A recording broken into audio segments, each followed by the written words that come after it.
அடுத்த ஆண்டு நடைபெறுகின்ற சட்டமன்ற தேர்தலை எதிர்கொள்கின்ற வகையில் பாட்டாளி மக்கள் கட்சியை அமைப்பு ரீதியாகவும் வாக்குச்சாவடிகள் ரீதியாகவும் பலப்படுத்துகின்ற ஒரு நோக்குடன் இளைஞர் சங்கத்தை கட்டமைக்கின்ற பணியை தொடர்ச்சியாக செய்து கொண்டு வருகிறோம். அந்த வகையில் இன்றைக்கு நாமக்கல் மாவட்டம், கரூர் மாவட்டத்தினுடைய நிர்வாகிகள் அனைவரையும் சந்தித்து கரூர் நாமக்கல் மாவட்டத்தினுடைய பொதுக்குழு கூட்டம் நடைபெறுகின்றது. திமுக ஆட்சியினுடைய அவலங்களை மக்களிடம் வெளிப்படுத்தி ஆட்சி கட்டிலிருந்து இறக்குகின்ற வேலையை பாட்டாளி மக்கள் கட்சியின் தலைவர் மருத்துவர் அன்புமணி ராமதாஸ் அவர்கள் தொடர்ச்சியாக செய்து கொண்டுகின்ற வரையில் அவருடைய கரத்தை பலப்படுத்துகின்ற வேலையாக இன்றைக்கு இளைஞர் சங்கம் இங்கே கூட்டம் நடத்தப்பட்டது.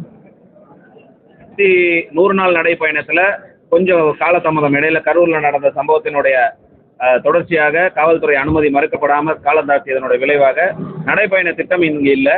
ஆனால் அடுத்த கட்டமாக பிரச்சார பரப்புரை மிக விரைவில் ஆரம்பிக்க போகிறோம். இங்கே நடக்கின்ற திமுக அரசு வெறும் விளம்பரங்களை வைத்து மக்களை ஏமாத்துகின்ற வேலையை தொடர்ச்சியாக செஞ்சுக்கிட்டு வராங்க. உதாரணத்துக்கு தொழில்துறையில் எவ்வளவு பொய்யை சொல்லியிருக்கிறார்கள். 11 லட்சம் கோடி முதலீடு வந்திருக்கிறது, 35,000 பேருக்கு நேரடியாக வேலை வாய்ப்பு 35 லட்சம் பேருக்கு நேரடியாக வேலை வாய்ப்பு கிடைச்சிருக்குன்ற பொய்யெல்லாம் அடுத்த கட்டமாக, ஏன்னா முதலே தேர்தல் வாக்குறுதிகளில் என்னென்ன ஏமாத்தினீங்கிறது குறித்து ஆவணம் வெளியிட்டு பிரச்சார பரப்புரை நடைபெற்றது. இப்போ அடுத்து இந்த தொழில்துறைக்கான ஆவணம் மிக விரைவில், அந்த பிரச்சார பயணம் இந்த பகுதிகளில் மிக விரைவில்.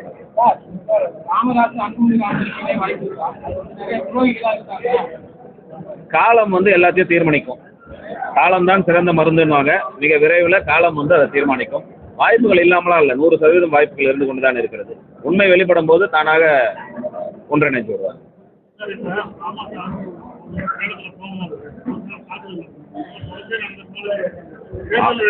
சட்டமன்ற உறுப்பினர் மீது தாக்குதல்லாம் நடத்தப்படல. சட்டமன்ற உறுப்பினர் கூட வந்தவங்க தான் மாற்றுத்திறனாளி இளைஞர்களை அவர் நிலத்துல போய் வண்டியை நிறுத்தி அவரிடம் வம்பிழுத்து தாக்கியதே சட்டமன்ற உறுப்பினர் தான். அதற்கு ஊர்காரங்க, உங்க ஊர்ல அடிச்சா ஊர்காரங்க எல்லாம் ஒன்னா சேர்ந்து என்ன பண்ணுவாங்க? அப்படி ஒரு சின்ன சம்பவம் அங்க நடைபெற்றது. அது இல்லைன்னு நாங்கள் மறுக்கல. அதுவும் விரும்பத்தகாத சம்பவம் தான். மருத்துவர் அன்புமணி ராமதாஸ் அதற்கும் கூப்பிட்டு நிர்வாகிகள் எல்லாம் கண்டிச்சிருக்கிறாரு. ஆனால் தொடர்ச்சியாக இப்படிப்பட்ட விஷயங்களை முன்னெடுப்பது ஒரு விளம்பர அரசியலுக்கும் யாரையோ திருப்திப்படுத்துவதற்காக அந்த நபர் அப்படி செஞ்சுக்கிட்டு இருக்கிறாரு. அது கண்டனத்துக்குரிய ஒரு விஷயம். அவர் மீது வழக்கு பதிவு செய்யப்பட்டிருக்கிறது. மிக விரைவில் இன்னும் சொல்லணும்னா, அந்த சம்பவத்தில் கட்சியின் செந்தில்குமார் என்கின்ற தொண்டர் மீது, ஜெயபிரகாஷ் என்ற மாவட்ட செயலாளர் மீது வண்டியை ஏற்றி கொல்வதற்கான முயற்சி அங்கே நடைபெற்றது. இது வரைக்கும் ஒருத்தரை கூட கைது செய்யல காவல்துறை. மிக விரைவில் அந்த குற்றவாளிகளை கைது செய்து சிறையில் அடைப்பதற்கு காவல்துறை நடவடிக்கை எடுக்க வேண்டும் என்று நாங்கள் கேட்டோம்.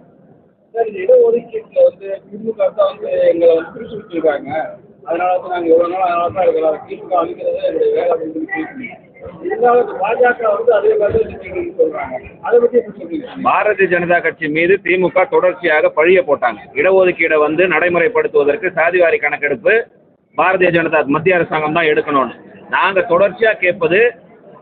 மாநில அரசாங்கத்திடம் இருக்கின்ற உரிமை 2008 ஆண்டு ஸ்டாட்டிஸ்டிக்கல் ஆக்ட் படி தேவையான சர்வேயை எடுக்கலாம். உச்சநீதிமன்றம் என்ன கேட்டு இருக்குதுன்னா, நீங்க இடஒதுக்கீடை நிறைவேற்றியது சரியானது தான், ஆனா எந்த தரவுகளின் அடிப்படையில் நீங்க நிறைவேற்றினீங்க மட்டும் சொல்லுங்க அப்படின்றாங்க.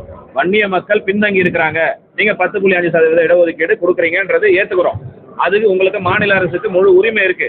யார் சொன்னது? உச்சநீதிமன்றம் சொல்லுச்சு.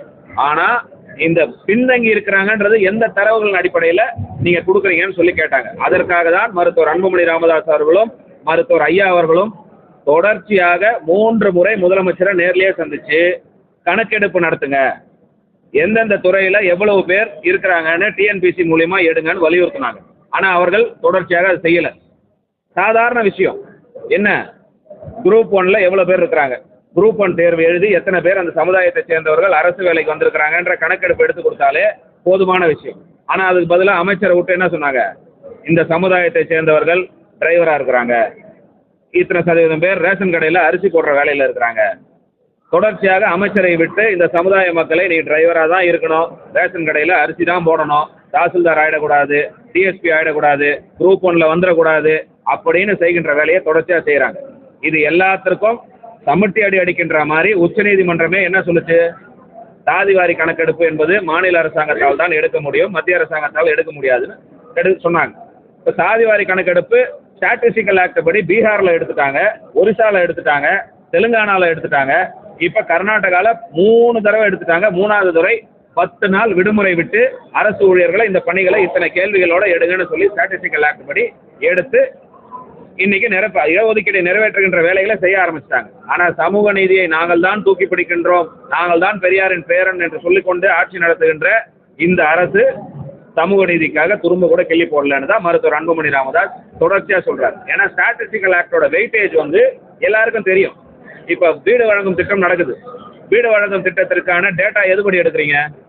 2008 ஸ்டாட்டிஸ்டிக்கல் ஆக்ட் படி தான் எத்தனை பேர் பிலோ பாவர்ட்டி லைனில் இருக்கிறாங்க, எத்தனை பேர் கிராமத்தில் பின்தங்கி இருக்கிறாங்கன்ற கணக்கீடு எடுக்கலாம். அப்படி எடுக்கப்பட்டு தான் வருது. இப்போ 2008 ஸ்டாட்டிஸ்டிக்கல் ஆக்ட் படி ஒரு பஞ்சாயத்து தலைவர் நினைச்சா என் பஞ்சாயத்தில் எத்தனை பேர் எந்தெந்த சமுதாயத்தில் இருக்கிறாங்கன்ற டேட்டாவை எடுத்து கொடுக்கலாம், அதிகாரம் இருக்கு. ஆனால் ஒரு தலைவரால் நட்டம் மனசு முடியாது. இடஒதுக்கீடு வேணும், ஒரு சமுதாயத்தினுடைய வளர்ச்சி தேவை அப்படின்னு சொன்னால் ஒட்டுமொத்தமாக தமிழ்நாட்டில் எடுக்கணும். அதனால தான் மாநில அரசாங்கத்தை நாங்கள் தொடர்ச்சியாக வலியுறுத்துறோம். ஏன்னா சிங்கிள் லார்ஜஸ்ட் கம்யூனிட்டின்னு வன்னியர் கம்யூனிட்டியை தொடர்ச்சியாக சொல்லிட்டு வராங்க. அப்போ இந்த சமுதாயம் வளராமல் தமிழ்நாடு எப்படி வளரும்? எப்படி இந்த மிக பெரும்பான்மையான மக்கள் தொகையில் இருக்கிறவங்க கல்வியிலையும் வேலை வாய்ப்புலையும் உயராமல் கல்வி எஜுகேஷன் இண்டெக்ஸ்லையும் ஒர்க்மேன் இண்டெக்ஸ்லையும் எப்படி முன்னேற முடியும் தமிழ்நாடு? இவங்க முன்னேறாமல் முன்னேற முடியாது. அதற்கான வழியை தான் நாங்கள் கொடுங்கன்னு சொல்லி கேட்குறோம் தொடர்ச்சியாக. எஸ்ஐஆர்ன்றது இன்னைக்கு நடத்துறது இல்லை சார், 60 ஆண்டு காலமாக நடந்துக்கிட்டு தான் சார் இருக்குது. உண்மையிலேயே அது தேவையான ஒரு விஷயம்னு எங்களுடைய தலைவர் அன்புமணி ராமதாஸ் அவர்கள் சொல்வதற்கான காரணம், பல இடத்துல 2 வாக்காளர்கள் இருக்கிறாங்க. இறந்து போனவர்களுடைய வாக்காளர்கள் எல்லாம் வாக்காளர் பட்டியலில் பேர் இருக்குது. ஒரு பூத்தில் எடுத்தீங்கன்னா நாங்கள் போன தேர்தலில் பார்த்தோம், 60 ஓட்டு 70 ஓட்டு இறந்தவர்களுடைய வாக்கெல்லாம் இருக்குது. அதெல்லாம் என்ன ஆகுது? கடைசி நேரத்தில் கள்ள ஓட்டுகளாக போடுகின்ற வாய்ப்புகள் அங்கே இருக்குது. இதையெல்லாம் இந்த எஸ்ஐஆர் மூலியமாக தான் வெளிப்படுத்த முடியும். இங்கே ஒரு ஓட்டு வச்சுருப்பாங்க, பக்கத்து மாவட்டத்தில் ஒரு ஓட்டு வச்சுருப்பாங்க, இங்கே போட்டுட்டு அங்கே போய் போடுற வேலைகள் எல்லாம் பல தடவை நடந்துக்கிட்டு தான் இருக்குது. பூத் ஏஜென்ட்ஸ் பிடிச்சி கொடுத்துட்டு தான் இருக்கிறாங்க. ஏதோ நாங்கள் ஒன்றும் மறைச்சி பேசுறதுக்கெலாம் இல்லை. இதில் எஸ்ஐஆர் என்பது தேவையான ஒன்று. அது இன்னும் புதுசாக செய்கிறது கிடையாது. 60 ஆண்டு காலமாக தொடர்ச்சியாக பண்ணிக்கிட்டு தான் இருக்கிறாங்க. அப்படி ஒரு நிகழ்வு தான் இது. ஏதோ தேவையான ஒரு காரணத்திற்காக போலியான நாடகத்தை திமுக நடத்துது. உதாரணத்துக்கு ஒரே ஒரு விஷயம் சொல்கிறேன். கவர்னரிடம் நாங்கள் தீர்மானம் நிறைவேற்றி கொடுத்தோம், ஆனால் கவர்னர் கிடப்பில் போட்டு வச்சுட்டாரு. ஏன்னா காரணம், கவர்னருக்கு கொடுக்கப்பட்ட அதிகாரம்னு உச்சநீதிமன்றம் வரைக்கும் போய் அதற்கு தேவையான விஷயத்த பண்ணீங்க. இன்னைக்கு பாட்டாளி மக்கள் கட்சியினுடைய தலைவர் சபாநாயகருக்கு 3 கடிதம் கொடுத்துருக்கிறார். நீங்க பத்திரிகையாளர் அத்தனை பேரும் சபாநாயகர்கிட்ட கேட்குறீங்க, பாமக தலைவர் கொடுத்த கடிதத்துக்கு என்ன நீங்க நடவடிக்கை எடுத்தீங்கன்னு. அது என் பரிசீலனையில் இருக்கு. அப்ப கவர்னருக்கு ஒரு நியாயம், சபாநாயகருக்கு ஒரு நியாயமா? கவர்னருக்கு என்ன அதிகாரம் கொடுக்கப்பட்டதோ அதான சபாநாயகருக்கும் கொடுக்கப்பட்டிருக்கு. அப்ப நீங்க காலம் தாழ்த்துவீங்க, பழியை மட்டும் பிஜேபி மேல போடுவீங்கன்னா, பிஜேபியை காமிச்சு இந்த மக்களை ஏமாற்றி இன்றைய வரைக்கும் செஞ்சுக்கிட்டு இருக்கிறீங்க. மிக விரைவில் மக்கள் புரிஞ்சுக்கிட்டு அதுக்கான அடுத்த கட்ட வேலைகளை உங்க ஆட்சிக்கு நல்ல பாடத்தை இந்த தேர்தலில் புகட்டுவாங்க.